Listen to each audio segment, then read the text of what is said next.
I didn't really appreciate that you edited my headline. Now, why didn't you go with my London Calling subhead? It was too long. It was It was just too long. It was well, on 5 lines. I know it's 5 lines. Yeah, I changed it in the newsletter to London Investing. I felt I like that know you should have in the newsletter. You should have gone back to London London, Calling. but Yeah, it's not a good proper we would have looked pun. way cooler. It's not it's not a proper pun unless you put a twist on it. So Right. that's my philosophy on headlines. But at any rate, I apologize for, sullying the artistry that is your prose. Thanks for your help in editing. Next time, don't mess with my headline.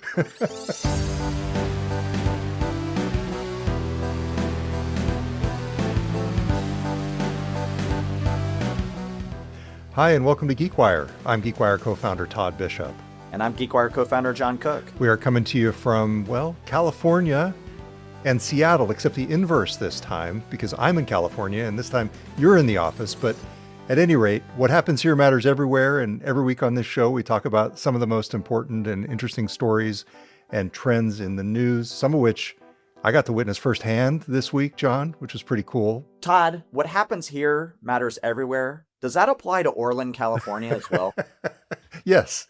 Yes, there's an Amazon delivery station right out on the outskirts of town. So the answer is yes. And just for our listeners, please pronounce the word almonds for us. Well, it depends on whom you're speaking with. And the correct pronunciation, if you're looking them in the eye and they look like they've been out in the orchards, is almonds. Almonds. Okay. Okay. Coming up on this week's show, we go inside Elon Musk's lawsuit against Microsoft and OpenAI. Microsoft and Amazon drop some mind-bending earnings on the same day. A guy in Atlanta lets his AI clone order him a computer, and a tiny Seattle venture capital firm hustles its way into a real blockbuster billion-dollar deal in the AI realm. Plus, who wants to buy the Seahawks? Maybe nobody. All that and trivia coming up. But first, John, I want to let you do one final promotion for our big event coming up next week, May 7th, the GeekWire Awards at the Showbox Soto. What should people know? Well, Todd, as you know, this is our annual celebration of innovation, entrepreneurship, and tech here through the Northwest. We have over 50 finalists up for awards. It is going to be a blockbuster event. We're also celebrating our 15th anniversary at this event. So it's going to be a special night. There are some unique surprises I've been working very hard on this week that I can't say for the podcast right now, but stay tuned to GeekWire next week because it's going to be pretty epic. I have to tell you, they're so surprising. I don't know what they are, so I'm looking forward. I'm trying to keep you in the dark on this, but we have only a handful of tickets left. Last I checked, we had less than a dozen tickets left, so maybe by the time the podcast is airing, they will be gone. But if you are interested in attending, just go to geekwire.com/events. All right. So that's the GeekWire Awards coming up May 7th, and I believe we'll have a special episode on next week's show from the awards. Is that the plan? That was your plan. Yes. So I guess that's one of the surprises for you is yes, you'll be recording the podcast live from the show floor. Excellent. All right. So one of the reasons I was down in California this week, John, was to go to the Amazon Web Services event. They do kind of a mid-year spring event every year where they make some additional announcements. And last Friday, you were in the office and I came to the realization, oh my goodness, the Elon Musk lawsuit against Microsoft and OpenAI is starting in Oakland on Monday, this past Monday. What luck. And so I took advantage of the opportunity to jump on over there. And I love doing that, where you just happen to be in the right place at the right time and you realize it at the right moment and you capitalize on it.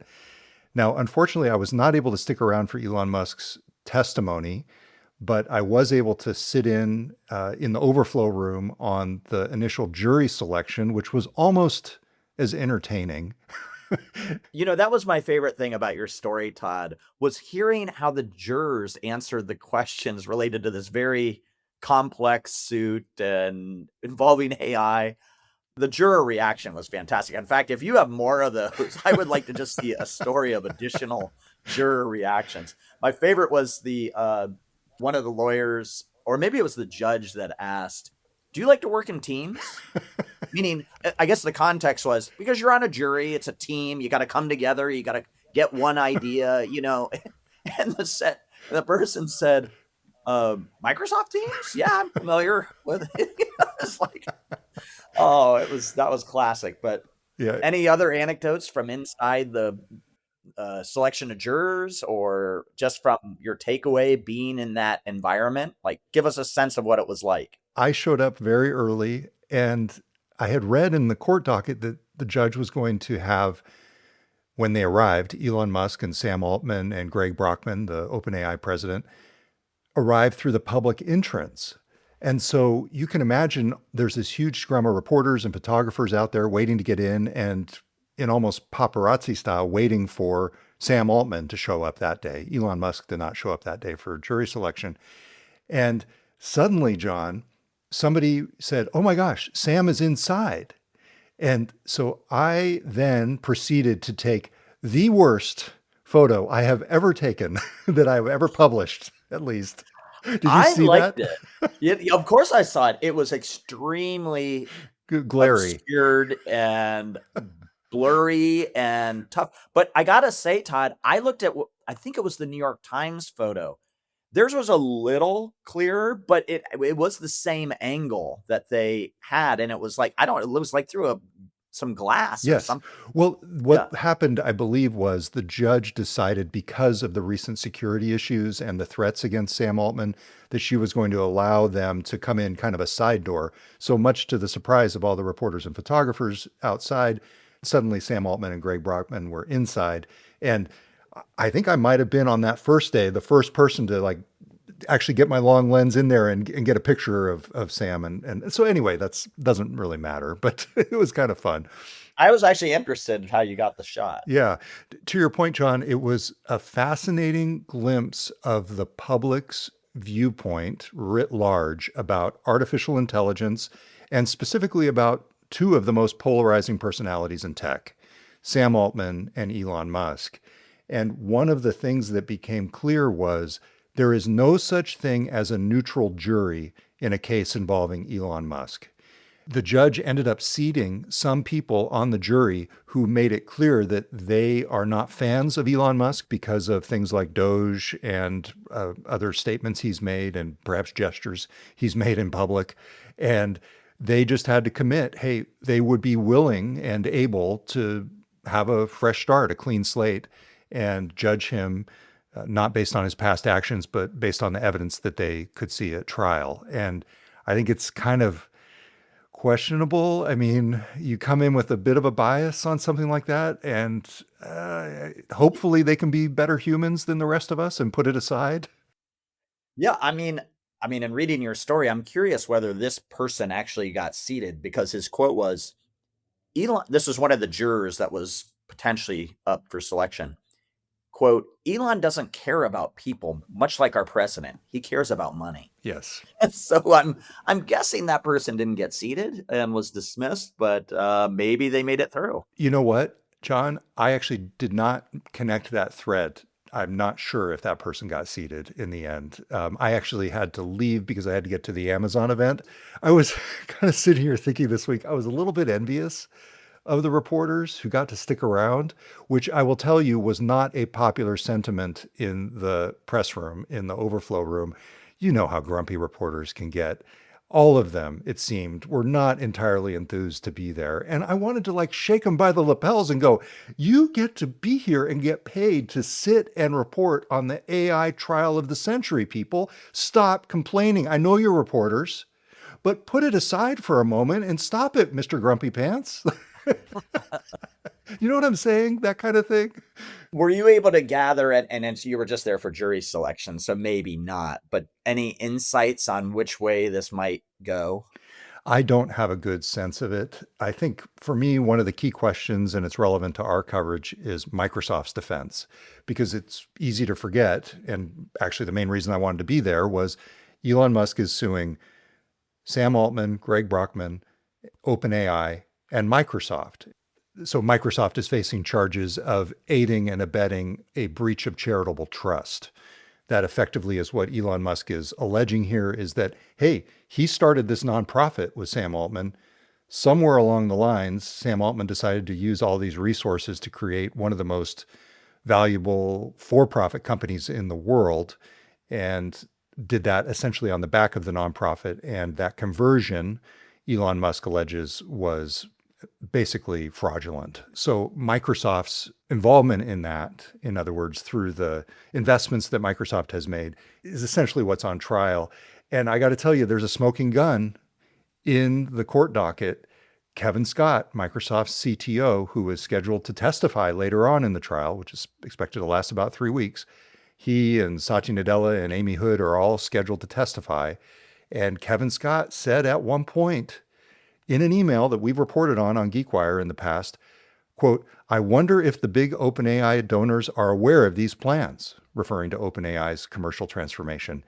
"Ideologically, I cannot imagine that they funded an open effort to concentrate machine learning talent so that they could then go build a closed for-profit thing on its back." And that is Wow. going to be something that the lawyers for Elon Musk are going to make a lot of hay with. I know there's been a lot of commentary about this, that Elon Musk's case is maybe going nowhere. At least that's some of the commentary I've seen.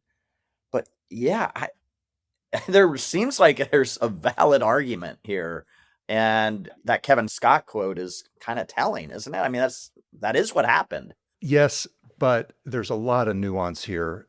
Elon was kept in the loop by Sam Altman through all of the investments, according to the court records that I've seen. In addition, Microsoft has a potential statute of limitations argument here. Elon started complaining publicly about Microsoft's investments long ago.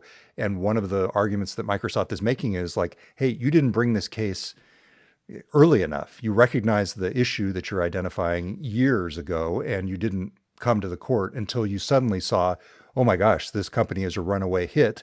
I want some of this money, in Microsoft's view and OpenAI's view. This is what Elon Musk is doing. Basically, he's trying to take some of that money for himself to feed into SpaceX and XAI and his other ventures to be a stronger competitor against them. What did you make of the renegotiation of the Microsoft OpenAI deal? It was on the morning of jury selection. That came out Yes. around the same time. Any coincidence, or what do you make of that? I do not think it was a coincidence. Yes, you're right. On the morning of jury selection, Microsoft and OpenAI announced really a major amendment to their partnership. They loosened the terms of their alliance.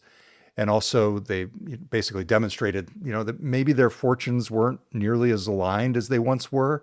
And so you could see that playing to the jury as, hey, wait a second, maybe these companies are not in cahoots in the way that Elon Musk would say. But there was another twist to that, John, and that was this whole subplot with Amazon Web Services, because at the same time that OpenAI has been renegotiating its deal with Microsoft, it's been moving further and further toward offering its models on Amazon Bedrock, which, it's a long story, but the most recent previous renegotiation of the Microsoft and OpenAI deal basically cracked the door for this. And my understanding from talking to people behind the scenes, especially at Microsoft, is OpenAI really shoved its foot through that door to go more toward Amazon Web Services truly than the terms of their newly renegotiated contract with Microsoft would allow.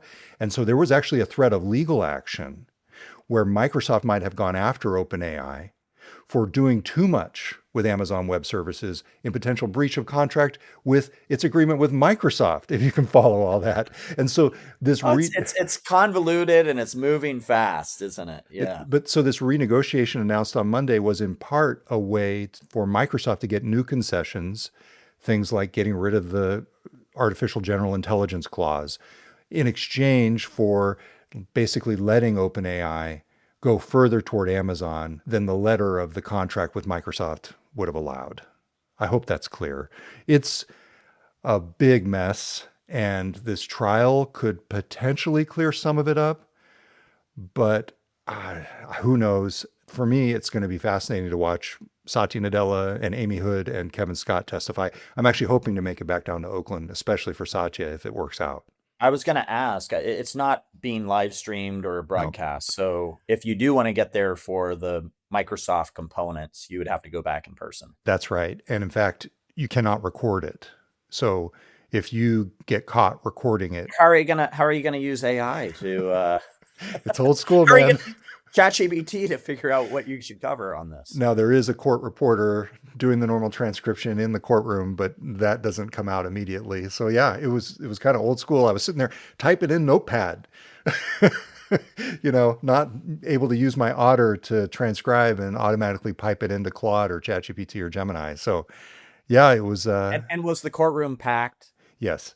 It Yeah. was even for jury selection. And of course, now for jury selection, they kick people out of the actual courtroom because they've got to have all the prospective jurors in there. So there were a ton of people in the overflow. I was not back for Elon Musk's testimony, but I have no doubt that it was packed and tough to get in. Well, I So, was watching the CNBC reporters broadcast from outside the courthouse, and so it's a big media deal. So yes. interesting. I'm glad you were able to get in there and pop in and cover at least a part of it. All right. So we're going to move on to our next segment, but I do want to say that this week's GeekWire Trivia Challenge will resurface this topic. So stick around to the final I segment forgot about trivia, Todd. for that. Thanks for the reminder. All right. We'll be right back. Welcome back. It's Todd Bishop with John Cook. We're talking about the week's tech news, and I got to witness some of it in Oakland with the beginning of the trial in the Elon Musk case. But really, the highlight of the week in terms of the big unveilings was Microsoft and Amazon earnings. John, both companies. Earnings can be a highlight of the week. Oh, absolutely. You finally get to see how these companies are doing. Both Microsoft and Amazon had earnings beats across the board, and Google and Meta did very well as well. Microsoft had its highest operating margin ever. Azure growth was up 40%. Amazon Web Services growth was up 28%, fastest in 15 quarters. Of course, those two percentages are not very comparable because Amazon is growing from such a larger base. Microsoft's AI revenue hit 37 billion, nearly tripled from 13 billion in January 2025. That's an annual run rate, by the way. So they take the latest quarter and multiply it by 4, or the latest month and multiply it by 12. So bottom line, you're seeing significant amounts of revenue coming in from AI to the cloud businesses of these tech giants. And Wall Street is not convinced, John. They are still not convinced. You saw Microsoft's stock plummet about 5% in regular trading on Thursday. You saw Amazon slip by about 1%. Well, Meta slipped by on Thursday. I mean, we're recording this Thursday afternoon. Meta slipped by over 8%. Yes. And largely because they are trying to catch up, and it's largely based on infrastructure spending tied to AI. Yes. So you still have investors being very skeptical about all this. And the key is that a lot of this revenue is coming from other big AI companies. Many of the deals that Amazon just announced, they're kind of a microcosm of this. OpenAI, Anthropic, and Meta are the big drivers right now of Amazon's cloud growth, at least in the short term and perhaps in the long term through these big deals that they're making. And so the question is, are OpenAI and Anthropic and Meta going to see the long-term demand from their customers for these AI services that will actually justify the investments that they're making? And bottom line, the question is there a bubble? Is there a bubble? It's still the core question at the heart of AI. So that's really the takeaway from earnings this week. In the meantime, capital spending is just crazy. Microsoft is going to spend $190 billion this calendar year. Amazon is on pace for $200 billion. I mean, nearly $400 billion in spending. And then at the same time, John, the story we have not talked about, you see the tale of two cities in the tech world, in individual companies. Microsoft's early retirement plan, which is one of the most fascinating threads in the tech industry over the past couple weeks. They're offering a certain subsegment of their US workforce the ability to retire. In some cases, the calculations work out to the fact that people can retire in their late 40s if they have enough tenure at the company. And that's a story that's still playing out as well. So at the same time, they're spending billions, hundreds of billions on AI infrastructure. They're really trying to just tamp down on operating expenses. So it's going to cost them about $900 million, which is basically, I ran the numbers, it's about as much money as Microsoft makes on the top line, their revenue, in one day. So Oh that's my going to be the gosh. cost. Wow. That's going to be the Yeah, cost. this is an interesting discussion, which I think we'll continue to cover on GeekWire. Is I like to say big tech gets small, Yes. and at least in terms of employee bases, which is just so fascinating to me because 5 years ago, the whole mode of operating was get as big as you can. There was a lot of pride in how many engineers people were hiring, how much they were paying top engineers. And boy, the story has just flipped, and it's flipped because of AI. And yeah, I think that contrast is real, and we got to keep pointing it out that the capital expenditures are going up for many of these large tech companies. At the same time, they're shrinking their workforces substantially. Uh, that is going to be very interesting to continue to watch and see how that plays out. Of course, we cannot have a discussion about earnings without playing at least a highlight or two from our local tech giant CEOs. This was one that stood out to me from Satya Nadella, John. It's fascinating that here we are in 2026, and the most exciting things are plugins in Word or Excel or CLIs in coding. And so when you see that, that means we have a structural position in knowledge work, coding, security, which are the big TAMs. Just to translate the jargon here, TAMs, plural of TAM, total addressable market. Satya Nadella essentially making the case here that Microsoft is going to see the demand long term to justify the billions and billions of dollars that it's spending on capital expenses. If anything, we want to make sure we are getting the CapEx to get the capacity in time for those increases in usage, which I think is going to be very, very key. And you got to remember the model capabilities are exponential. So, if you think about even agent mode in Excel, it sort of kind of didn't work until it started working. And that's just because the models showed up. And so you have to be ready for those opportunities. So that was Satya Nadella talking about Microsoft's strategic position. I got to say, I'm not convinced that the future of AI is in Excel, and I think he might be stretching it a little bit there, but at any rate, that's what he said. And then here is Andy Jassy. Functions that we all do at work are going to very significantly change. And that's another area of real focus for us. And, we have this experience, I mentioned in my letter, but, if you look at one of our services, we swapped out the engine of the service while we were, also running the service full tilt. And normally that would have taken 40 or 50 people about a year to do. And we took 5 really smart people, AI forward-thinking people building on agentic coding tools. And those 5 people rebuilt it in 65 days. Like that is a very different world of operating. And that's the world I think we're heading to over the next few years. So he's saying, John, a service rebuild that would normally take 40 to 50 people a year, 5 people did it with agentic coding tools in 65 days. So that kind of efficiency that these companies are seeing from AI is what they're hoping will eventually translate into their own customers, into the customers of OpenAI and Anthropic and Amazon's own models, and ultimately justify all of this money that they're pouring into it. And that to me is the existential question, maybe not existential for the tech giants, but for other companies. Will that kind of value actually happen at a scale that justifies the size of these investments? That was tech earnings. John, I want to jump into a story that you covered that I loved this past week about the little VC that could. So let's talk about that coming up next. Welcome back. It's Todd Bishop with John Cook. John, one of my favorite things is when you say, I'll just get that story. And it happened this week involving a tip that you got from your conversations with folks in the community about a venture capital firm named Flying Fish Partners. This was a firm that bet very early on AI, way pre-ChatGPT. And they are based in Seattle. John, you told this story. There was a former Google DeepMind researcher who started a company called Ineffable Intelligence. Some of the biggest firms in VC invested in this round. Yeah, Google, NVIDIA, Sequoia Venture Capital. I mean, these are marquee names.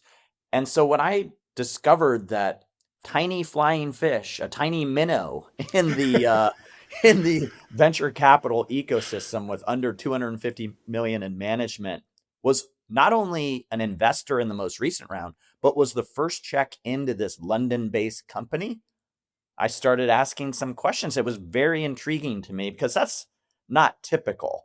And so the story behind it is really fascinating. Heather Redmond of Flying Fish, Frank Chang, they just kind of old school, really. I mean, they just hustled, and they had made an effort to get to know a number of DeepMind researchers. They had backed a company in the Seattle area called Phaedra, which was also founded by former DeepMind researchers.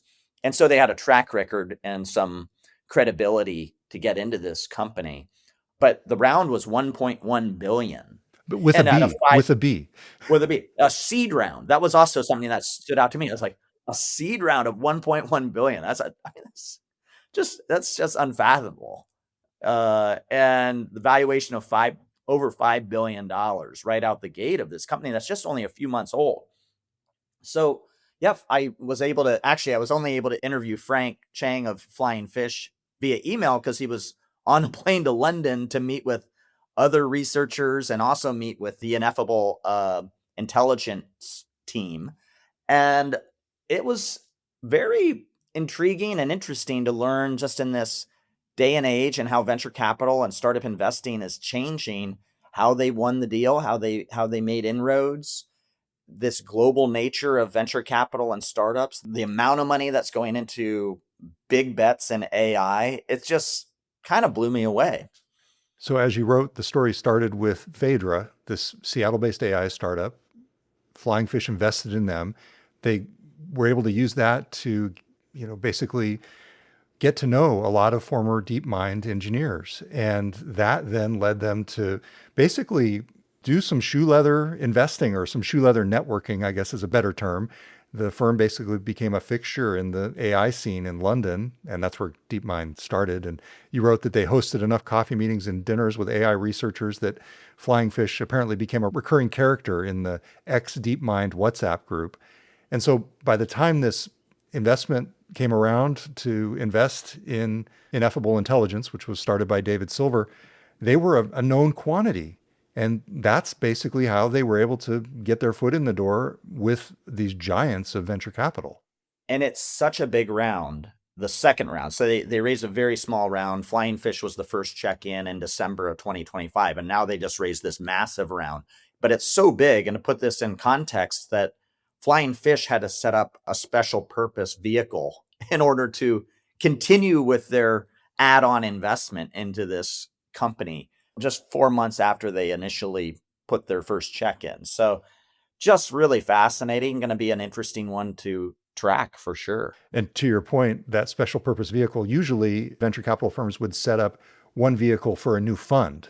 Totally. And then out of that vehicle, they would fund a bunch of different startups. But this was so big for them in terms of the relative size of their other investments, they had to set up one special purpose vehicle just for the majority of this investment.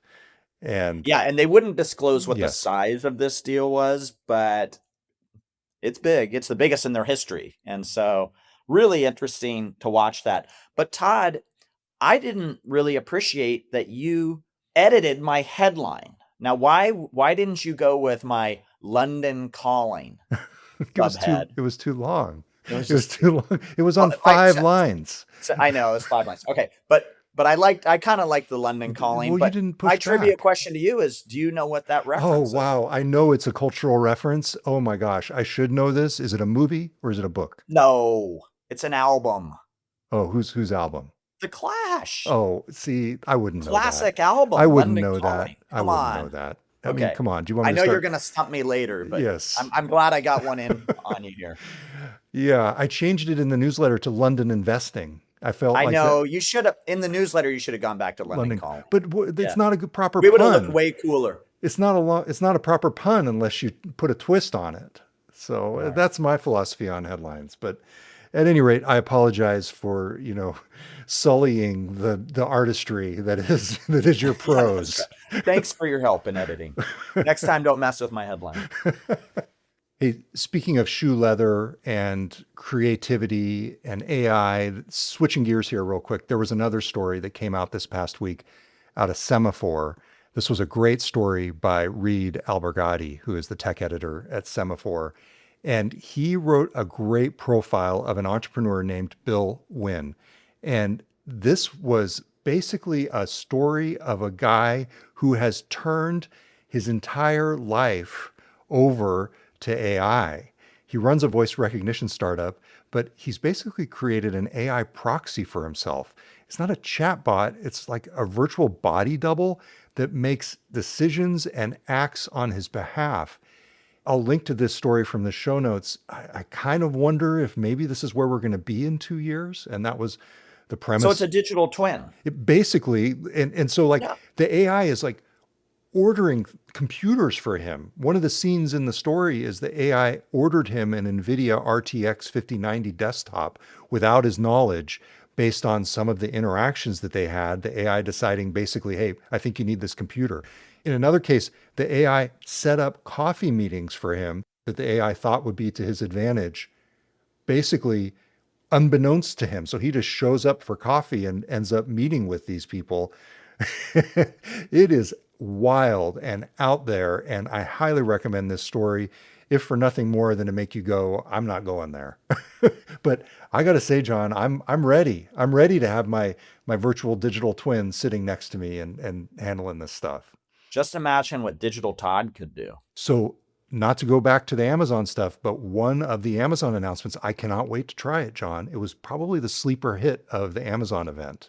They announced a bunch of different stuff, but there was this new app, a desktop app called Quick, that basically connects into all of your services, Slack, email, Outlook, Gmail, just sits on your desktop, creates kind of a network of all of your things and allows you to search them. And it's really an interesting example of Amazon trying to get more into the front end of AI, not just the back end. And I'm going to try it out. I'm still waiting for Google to do this. Google needs to catch up to Claude Cowork. I know they're on the path, and I think they've announced some things, but it feels like they're behind in this stuff in much the same way that Microsoft is in some ways behind. And Microsoft announced Copilot Cowork, but they had to partner with Anthropic to do it. I think this whole desktop agentic stuff, even beyond just the coding automation, is really one of the next frontiers. And it's interesting to see Amazon getting there in kind of a surprising way that nobody really saw coming. Who knows if this will take off? A lot of Amazon's enterprise applications don't do as well, although, their Connect customer service AI has reached $1 billion run rate. So you never know. Todd, what was the mood like at that Amazon event you attended in, where were you? San Francisco, downtown San Francisco. Oh, it was downtown San Francisco? Yes. Okay. Well, the mood was, oh, bummer. Sam Altman has to be in court this morning, so he's actually not going to be here. Like, obviously they assumed he would be. Oh, really? Yes, he piped in via recorded video, and he made a comment at the very beginning, like, I wish I could be there, but my schedule this week is not my own, or my schedule got taken away from me. Well, Todd, you made it between Oakland and San Francisco, no problem. But the opening arguments were literally happening right there. I mean, Bart is good, but Bart's not that good. It's not quite a teleporter yet. Well, he needed his digital twin to be in both places. Exactly. Okay, but the reason I brought up this Bill Wynn story in Semaphore was, and John, you'll relate to this. So in the notes, Reed Albergati, the tech editor for Semaphore, who wrote the piece, explained that originally Bill Wynn, the entrepreneur, pitched him on a story about his startup. And I loved the fact that Reed Albergati, the tech journalist, said, that's interesting. However, this stuff that you're describing about what you're doing with your life, that to me seems like the real story. Maybe we'll talk about your startup another time in Semaphore. This is what I'm writing about. And I loved that fact. Absolutely. That's usually the path to the better story. But the question is, was it the digital twin that was reaching out as a de facto PR representative? I don't know. Pitching the startup story. Maybe it was. If so, maybe neither of them knows. Yeah, who knows? But that to me was one of the fun parts of that. So I'll link to that, and I'll also link to all of my coverage from San Francisco. Todd, guess what? What? I'm ready for trivia. Okay, we'll do that coming up next. All right, welcome back. Hey, John, you just pointed out we forgot to talk about one of the stories that we teased in the intro, which is one that we both want to talk about. And that is the rumor, quickly debunked, I believe, that Mark Zuckerberg, the Meta CEO, and Tim Cook, the outgoing Apple CEO, are among the potential bidders for the Seattle Seahawks. What did you make of this? It's possible. They have. Well, one thing that stood out to me was the difference in net worth between Mark Zuckerberg and Tim Cook. Did that stand out to I you? missed that. It was like 270 billion for Zuckerberg and 3 billion for Tim Cook. Well, not a founder. Not a founder, exactly. I think that speaks to it. But like the Seahawks is rumored to be valued at between like $7 and $10 billion. So if Tim Cook came in, he obviously, I don't think he's going to exhaust his entire net worth on the Seahawks. Or if he is, as his wealth advisor, I'm going to, well, and as a relative, as John Cook, I guess I should tell him, please don't just sink all of your money into the Seattle Seahawks. I mean, they're a great franchise. And frankly, of the two, I would welcome Tim Cook as the owner over Zuckerberg personally. What's your problem with Zuck? Oh, I want to get to trivia. So, these are very expensive franchises, and it takes people that are in the stratosphere of wealth to even participate. So, I don't know if the report's true or not, but it's possible. It's obviously not true. Dylan Byers of Puck came out very quickly saying that sources close to Cook and Zuckerberg said neither was interested in bidding for the Seahawks. Who knows where this came from? It's fun to speculate about. I'm glad we posted something about it in a lighthearted way. Thanks to Kurt Schlosser for jumping in and doing that on our team. But I just don't see it. There's no real connection. I just don't see it happening. Well, I mean, there is precedent for this. I mean, Steve Ballmer True. bought the LA Clippers, and he doesn't really have strong connections to LA, or at least didn't at the time. But I mean, these super wealthy folks live in a different, like, geography doesn't really matter to them. the other thing you have to remember is much like the Sounders ownership group or the Mariners ownership group for many years, it could be a situation where it's a consortium of investors and some of these executives have small pieces of the ownership. Yeah, so it's going to take some people with amazing wealth to participate in a purchase of the Seahawks. And as we've talked about on the podcast here in the past, frankly, a lot of the billionaires that could have participated from the Seattle area in a Seahawks purchase aren't really living here anymore. Yes. And as I was saying that, I was thinking in the back of my mind, I know there are specific rules about the percentage ownership and majority ownership of different groups in the NFL. I don't have it off the top of my head, but there may be some restrictions on the size of those consortia of investors. Right. There's also a limit on, I think they just now we're getting out of our league sandbox a little Yes. bit, out of our league.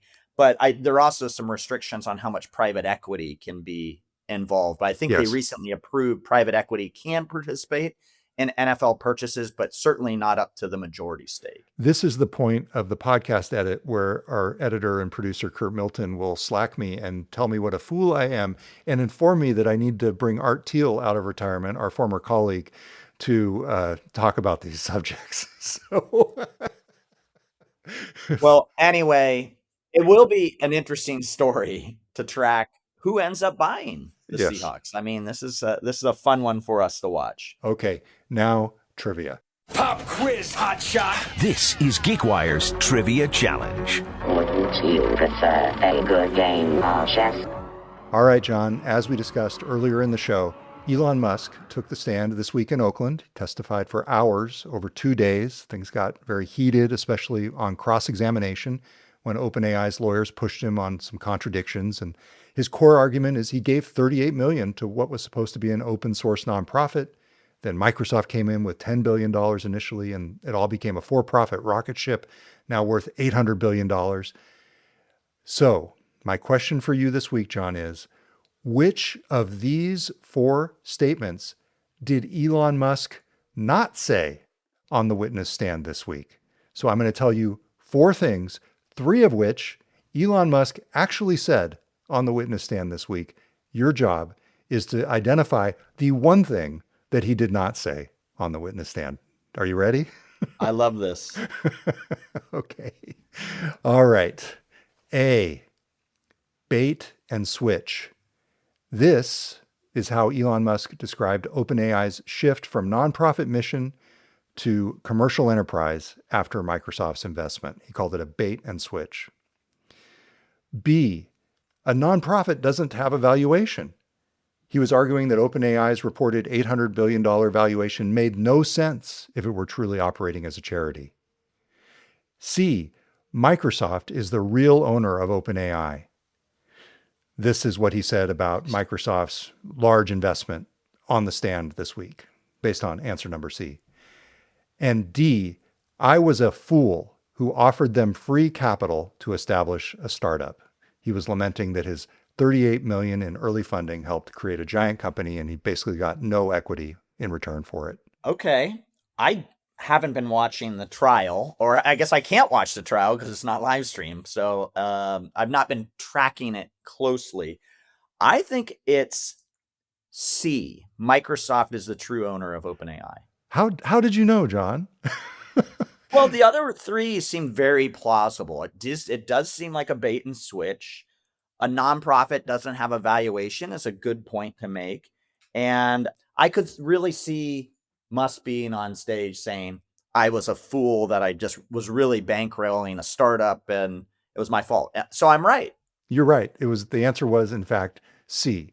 It was Microsoft is the real owner of OpenAI. It was crafted, and I got some help from Claude on this. It was crafted to sound exactly like something he would say, but he never actually said that. So there you go. All right. Hey, my track record has been pretty good on trivia, other than the thing I probably should know the most about, which was the GeekWire 200 list trivia, which I totally bombed. The last time. Yeah. It's the last time. All right. Well, that's GeekWire trivia. Anything else you want to talk about, John, before we hang it up here from our respective locales? Not really. Busy times. Great to see you. Hope to see everybody out at the GeekWire Awards on May 7th. We're going to have a fantastic evening. Great celebration of innovation in our Pacific Northwest tech ecosystem. Look forward to seeing everyone there. All right. Thanks for listening, everybody. Kurt Milton edited this episode. Until next time, I'm GeekWire co-founder Todd Bishop. And I'm GeekWire co-founder John Cook. We'll talk to you next week on the GeekWire podcast.